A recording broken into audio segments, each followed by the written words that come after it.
మహిళలు, గర్భిణీలు, బాలింతలు మరియు చిన్నారుల సంక్షేమమే ప్రభుత్వ ప్రధాన లక్ష్యమని ఎమ్మెల్యే గండ్ర సత్యనారాయణరావు అన్నారు. మంగళవారం భూపాలపల్లి నియోజకవర్గంలోని ముగ్గులపల్లి మండలం రంగాపురం గ్రామంలో నూతనంగా నిర్మించిన అంగన్వాడీ భవనాన్ని ఎమ్మెల్యే గండ్ర సత్యనారాయణరావు ముఖ్య అతిథిగా హాజరై ప్రారంభించారు. ఈ సందర్భంగా ఎమ్మెల్యే మాట్లాడుతూ చిన్నారుల భవిష్యత్తుకు బలమైన పునాది అంగన్వాడీ కేంద్రాలేనని తెలిపారు. గ్రామీణ ప్రాంతాల పిల్లలకు నాణ్యమైన ప్రాథమిక విద్య, పోషకాహారం, ఆరోగ్య సేవలు అందించేందుకు ప్రభుత్వం ప్రత్యేక శ్రద్ధ తీసుకుంటుందన్నారు. అంగన్వాడీ భవనాల నిర్మాణంతో చిన్నారులకు సురక్షితమైన, పరిశుభ్రమైన వాతావరణంలో విద్యాభ్యాసం అందుబాటులోకి వస్తుందని పేర్కొన్నారు.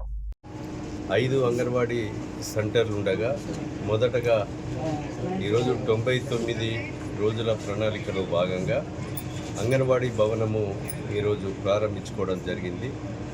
ఈ యొక్క అంగన్వాడీ పిల్లలకు పౌష్టికాహారంతో పాటు తల్లి 6 నెలల పాటు పాలిస్తూ దాని తదనంతరం అంగన్వాడీ సెంటర్లకు ఏదైతే ఎల్కేజీ నర్సరీ నుంచి మనం అంగన్వాడీ సెంటర్ తీసుకొస్తే పౌష్టికాహారం పొంది ఈరోజు అంగన్వాడీ సెంటర్లో పొందినటువంటి విద్య ప్రీ ప్రైమరీ నుంచి 11, 12 తరగతి వరకు ఈ రాష్ట్ర ప్రభుత్వం విద్యను పటిష్టం చేయాలనే ఒక సంకల్పంతో ఈరోజు బ్రేక్ఫాస్ట్ ప్రవేశపెట్టి లంచ్ కూడా ప్రవేశపెట్టి రవాణా సౌకర్యం కల్పిస్తూ వచ్చిన పిల్లలందరికీ కూడా దుస్తులు, బుక్స్, నోట్బుక్స్ ఇచ్చి దానికి సంబంధించినటువంటి మెటీరియల్ని కూడా ఇచ్చి సెమీ రెసిడెన్షియల్గా ఈరోజు ఈ రాష్ట్రంలో ఇవ్వబోతున్నాం.